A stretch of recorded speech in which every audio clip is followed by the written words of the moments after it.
सत्यवती और शांतनु की कहानी महाभारत के इतिहास में बहुत अहम है। यह सिर्फ एक प्रेम कहानी नहीं है, बल्कि इससे आगे चलकर कुरु वंश का पूरा भविष्य तय होता है। राजा शांतनु हस्तिनापुर के राजा थे। वे एक शांत, समझदार और धर्म का पालन करने वाले राजा माने जाते थे।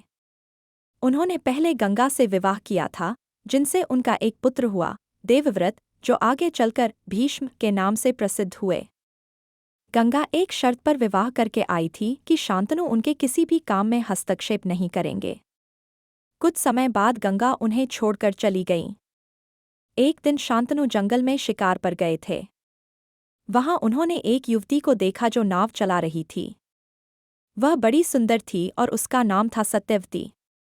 वह एक मछुआरे की बेटी थी और नदी पार कराने का काम करती थी। शांतनु को उससे प्रेम हो गया और उन्होंने सत्यवती के पिता से विवाह का प्रस्ताव रखा। लेकिन सत्यवती के पिता ने साफ कहा कि अगर उनकी बेटी की शादी राजा से होती है तो उसका बेटा ही अगला राजा बनना चाहिए।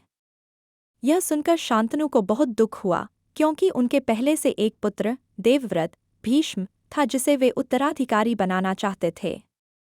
राजा शांतनु उदास रहने लगे।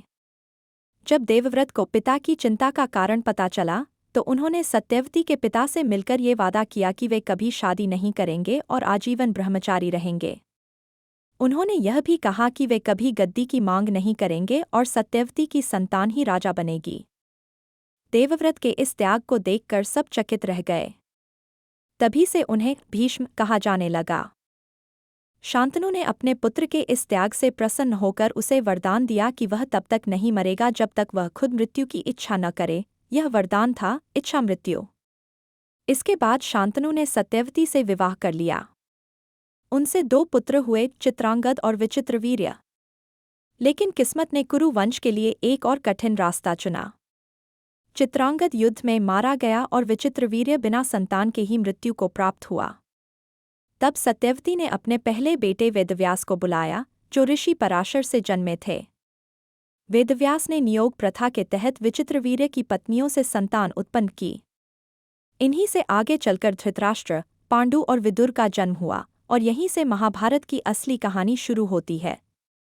इस तरह सत्यवती सिर्फ एक मछुआरे की बेटी नहीं थी, बल्कि उन्होंने कुरु वंश को आगे बढ़ाने में अहम भूमिका निभाई।